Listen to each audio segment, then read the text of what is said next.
Araw-araw siyang naglalakad. Bit-bit ang malamig na cooler, may dalang ngiti at pag-asa. Ngunit sa bawat hakbang, may dalang kwento rin ng pagkukulang, ng pangungulila at ang hindi maipaliwanag na pangarap. Sa isang simpleng baryo sa Cavite, makikilala natin si Aling Minda. Hindi siya artista, hindi siya sikat, ngunit sa bawat kanto ng kanyang tinatahak, siya ay simbolo ng tiyaga, malasakit at tahimik na kabayanihan. Isang Yakult vendor na ang simpleng araw ay magbabago magpakailanman na makatagpo siya ng isang batang ligaw. Isang batang uhaw hindi lamang sa Yakult, kundi sa yakap ng isang ina.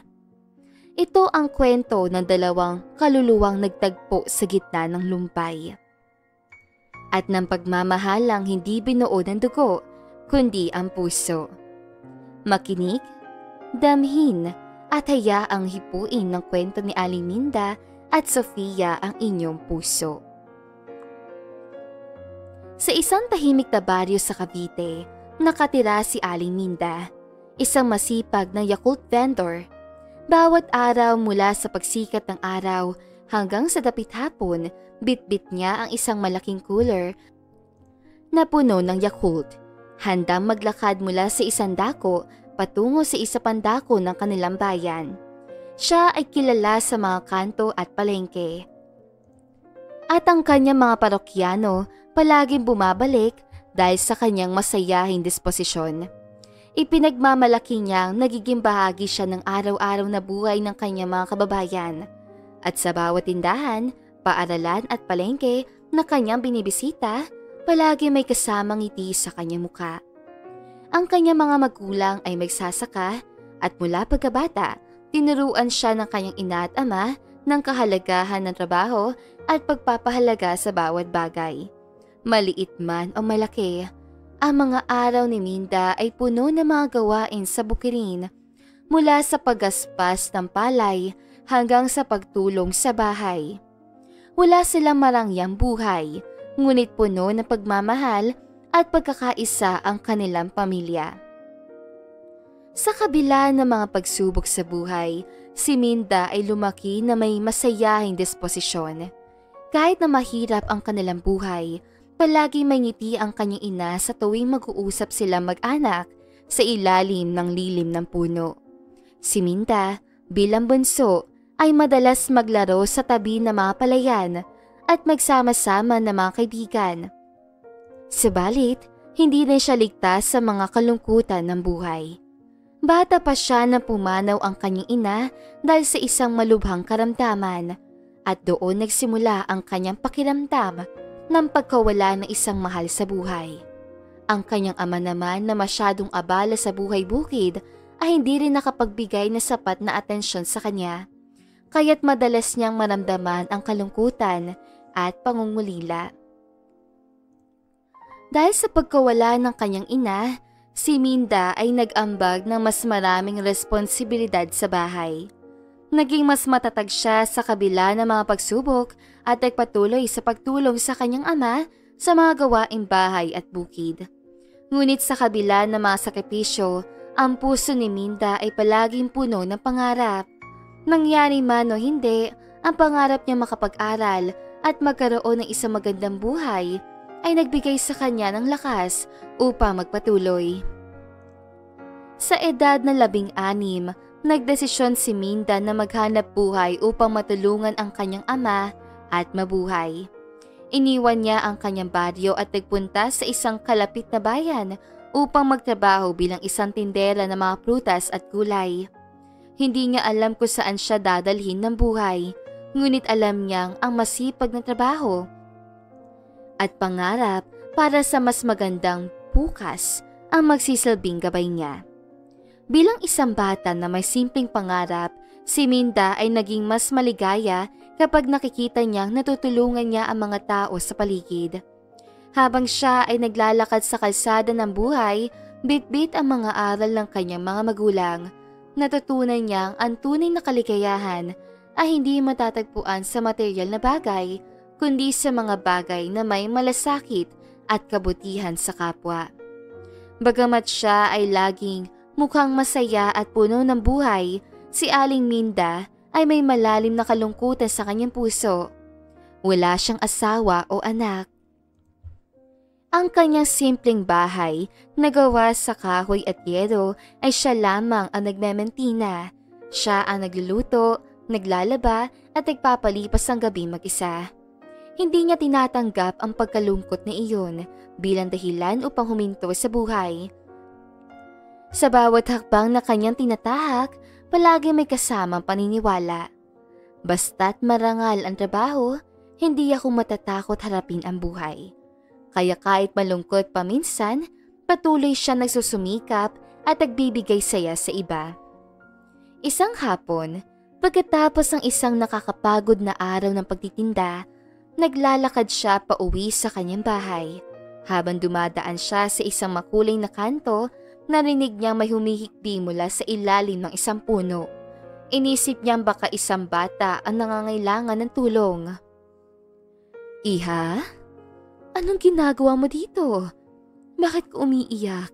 tanong ni Aling Minda. Habang nilapitan ang batang umiiyak sa ilalim ng puno. "Hindi ko po mahanap si Mama. Nawawala po ako." Sagot ng batang babae. Patuloy ang mga luha sa kanyang mata. "Ano ang pangalan mo, anak?" tanong ni Aling Minda.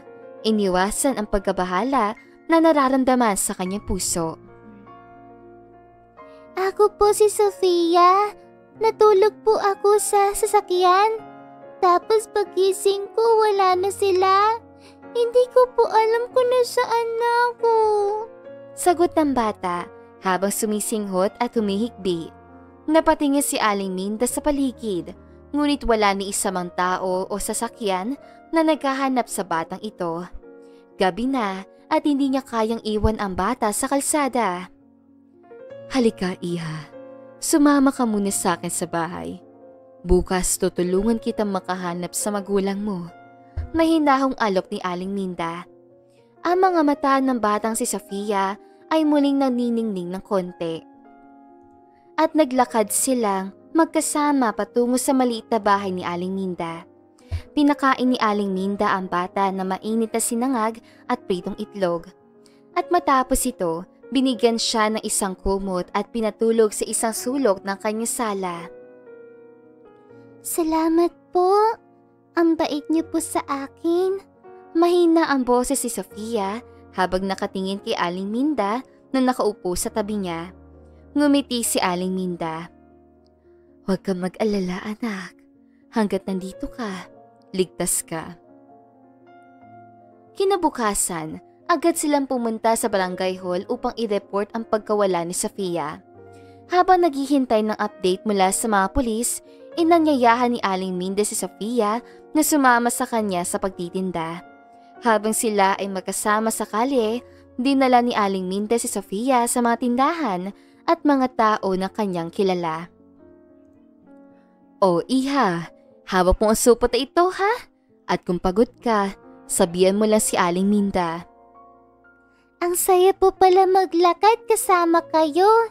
Ang dami niyo pong kaibigan," sabi ni Sofia na makita niyang ang bawat tindahan at bawat tao sa kanto ay nagsisilbing kaibigan ni Aling Minda.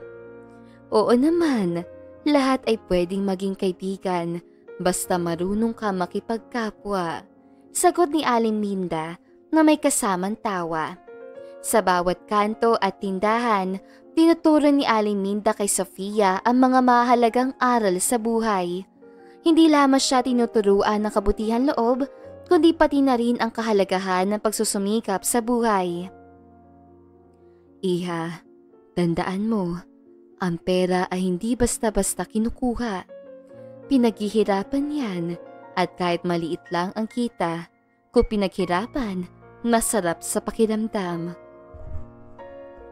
Lumipas ang 3 araw. Sa panahong yon, mas lalong napalapit si Sofia kay Aling Minda. Hindi lamang siya tinulungan sa paghahanap ng magulang, kundi nakatagpo rin siya ng isang nanay na may malasakit. Tuwing gabi, sabay silang nagdadasal bago matulog. Aling Minda, parang nanay ko na rin po kayo. Sana, hindi niyo ko iwan. Sabi ni Sofia habang yakap si Aling Minda. Ang mga mata ay puno ng pagnanasa ng pagmamahal na minsan lang naramdaman. Hanggat nandito ka anak, iingatan kita. Sagot ni Aling Minda, halos pigilan ang mga luhang nais lumabas.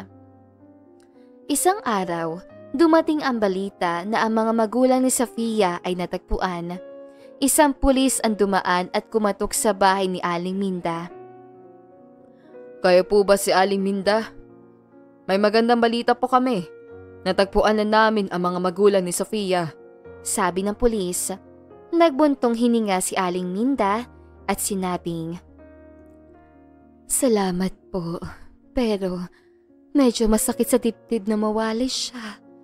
Parang anak ko na siya.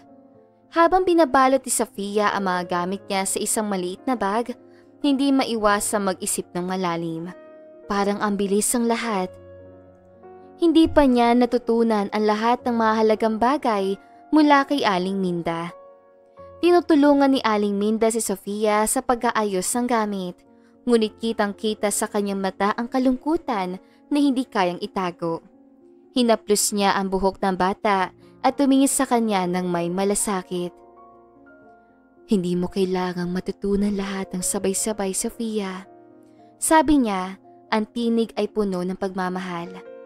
Ang mahalaga, natutunan mong magtiwala, magbigay at magsimula ng bagong buhay. Ang mga bagay na natutunan mo mula sa akin, dadalhin mo yan kahit saan ka magpunta. Tumahimik si Sofia at tumingin sa sahig. Hindi kayang itago ang kalungkutan sa kanyang mata. Paano ako makakaya mag-isa? Tanong niya, ang boses ay bahagyang nanginginig. Wala na akong pamilya. Lumuhod si Aling Minda sa harapan ni Sofia. Pinapawi ang mga luha ng bata gamit ang kanyang palad. Nandito ako, Sofia.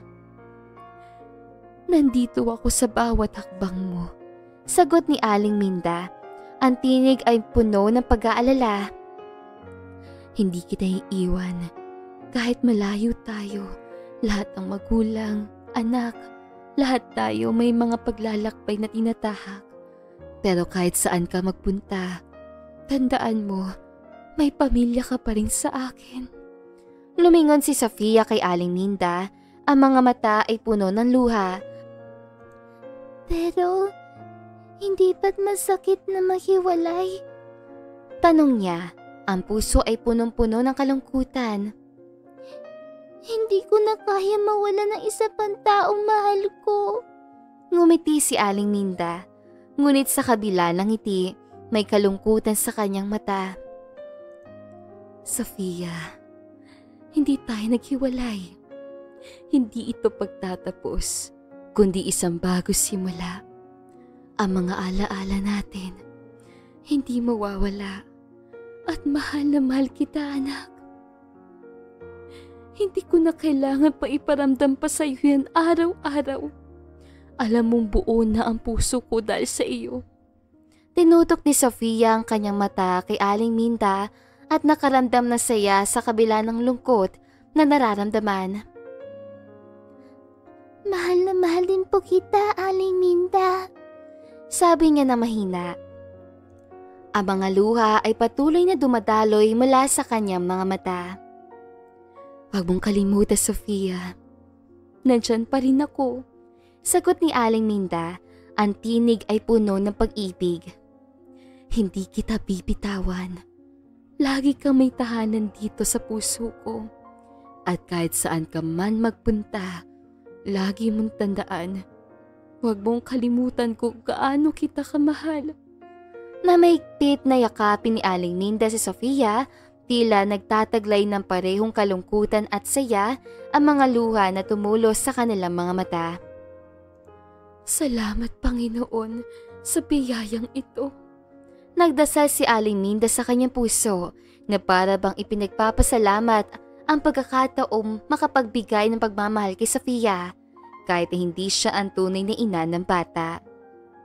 Pumunta sila sa address sa ibinigay ng mga pulis at nakilala nila ang mag-asawang Fernandez, mga may-ari ng isang malaking kumpanya sa Maynila. Agad niyakap na mag-asawa si Sofia na tila isang batang nawawala sa matagal na panahon. Diyos ko, Sofia! Akala namin nawawala ka na! Umiiyak na tanong ni Mrs. Fernandez. Maraming salamat po, Aling Minda. Hindi namin alam kung paano kami makakabawi sa inyo. Lumapit si Mr. Fernandez. Si Aling Minda po nag-alaga sa akin. Pwede po ba siyang bumisita sa amin? Ayoko mawala siya sa buhay ko. Naiiyak na sagot ni Sofia. Siyempre anak, bukas din, dadalawin natin si Aling Minda. Ngumiti si Mrs. Fernandez. Pagkalipas ng ilang araw, isang mamahaling sasakyan na huminto sa harap ng bahay ni Aling Minda. Si Mrs. Fernandez ang bumaba at tinanong si Aling Minda. Aling Minda, gusto po namin kayo ay imbitahan sa aming tahanan. Napamahal na po kayo kay Sofia. Sumama si Aling Minda sa kanila. Sa malaking bahay ng mga Fernandez, sinalubong siya ng mga hardinero, kasambahay, at syempre si Sofia na sumigaw at tumakbo patungo kay Aling Minda. Aling Minda! Sabay yakap sa kanya. Sa bawat araw na lumilipas, mas lumalalim ang pagmamahalan ni na Aling Minda at Sofia. Hanggang isang gabi, kinausap siya ng mag-asawang Fernandez. Aling Minda, nais po namin kayo na ang maging tagapag-alaga ni Sofia. Alam namin kayo ang nakapagbigay sa kanya ng pagmamahal na hindi kayang tapatan ng kahit anong kayamanan. Nagulat si Aling Minda at sabi, Ako po? Naku, baka po hindi ako karapat-dapat. Simpleng tao lang po ako. Hindi po namin tinitignan kung anong estado ng buhay ninyo. Ang mahalaga ay ang puso ninyo. Kayong-kayo ang gusto ni Sofia na makasama palagi. Sabi ni Mrs. Fernandez. At sa huli, tinanggap ni Aling Minda ang alok. Mula noon, hindi na siya nag-iisa. Ang simpleng Yakult vendor ay naging bahagi ng isang pamilya. Ang buhay na dati ay puno ng kalungkutan, ay ngayon ay puno ng pagmamahal at kagalakan. Si Sofia ay naging anak na hindi isinilang sa kanya, ngunit minahal at pinangalagaan. Mula sa pagiging isang Yakult vendor na naglalakad mag-isa, siya ay naging isang ina at lola na walang katumbas sa pagmamahal. Ang pagiging magkapamilya ay hindi nakabase sa dugo, kundi sa pagiging tapat at may malasakit sa isa't isa. Sa bawat gabi, si Aling Minda ay nagdarasal. Salamat, Panginoon, sa biyayang ito.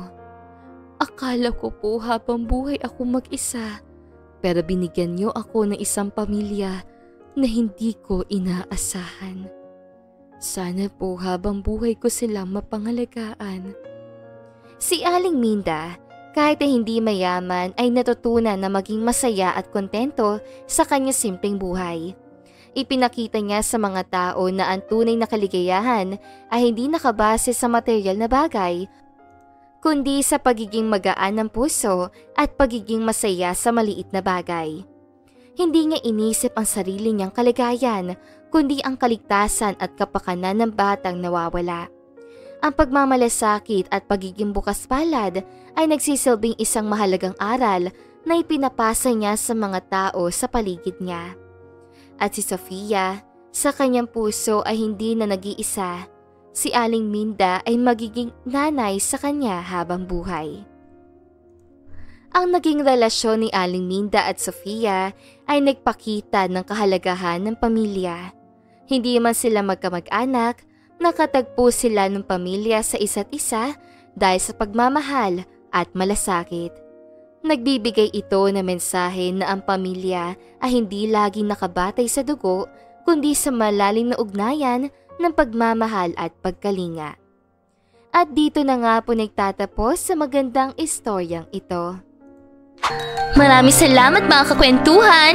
Huwag niyong kalimutang mag-like at subscribe at pindutin na rin ang notification bell para lagi kayong updated sa ating kwentuhan. Hanggang sa muli, paalam!